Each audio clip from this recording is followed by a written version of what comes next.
Hello guys, welcome back to my channel. ఇవాళ మనము ఈ షార్ట్ వీడియోలో కాలర్ కటింగ్ అండ్ స్టిచ్చింగ్ ఎలా అనేది చూసేయండి. ఫైనల్ లుక్ కూడా నేను లాస్ట్లో చూపించేస్తాను. లాస్ట్ వీడియో ఎండ్ వరకు చూసి మీకు నచ్చితే లైక్, షేర్ అండ్ సబ్స్క్రైబ్ చేసుకొని మీ ఫ్రెండ్స్ అండ్ ఫ్యామిలీకి కూడా షేర్ చేయండి. అండ్ ఇక్కడ నేను చూసారు కదా, ఇలా నెక్ అయితే మొత్తం టోటల్గా చెక్ చేసుకుంటున్నా, ఫ్రంట్ నుంచి బ్యాక్ వరకు. మళ్ళీ చెక్ చేసుకుంటే ఇలా నాకైతే 16 వచ్చింది. సో 16 అంటే 8 ఇంచెస్కి నేనైతే మార్కింగ్ అనేది చేసుకోవాలి, హాఫ్.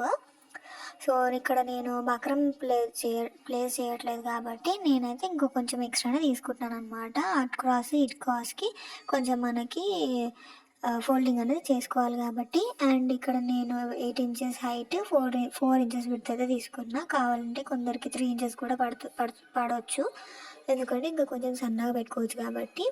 ఇక్కడ నేనైతే యూనిఫామ్ది కుడుతున్నాను కాబట్టి నేనైతే ఇలా పెట్టుకున్నాను. దాని తర్వాత ఇలా కార్నర్స్కి అయితే ఇలా జాయింట్ చేసుకుంటున్నా, ఫోల్డ్ చేసుకొని. దాని తర్వాత ఫోల్డింగ్ అనేది చూసారు కదా, ఇలా ఫోల్డింగ్ని పట్టుకొని ఇలా ఇలా క్రాస్కి ఒక కార్నర్కి అయితే ఒక కుట్టు అనేది వేసేసుకోవాలి. స్టిచ్ వేసుకున్న తర్వాత మనము ఇలా మళ్ళీ ఇంకొక ఫోల్డ్ చేసుకొని మళ్ళీ ఇంకొక స్టిచ్ అనేది దాని మీదే పడేలాగా మనము స్టిచ్చింగ్ అనేది వేసుకోవాలి.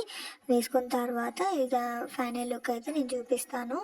అండ్ ఈ వీడియోని ఎండ్ వరకు చూసి మీకు నచ్చితే మీ ఫ్రెండ్స్ అండ్ ఫ్యామిలీకి షేర్ చేయండి.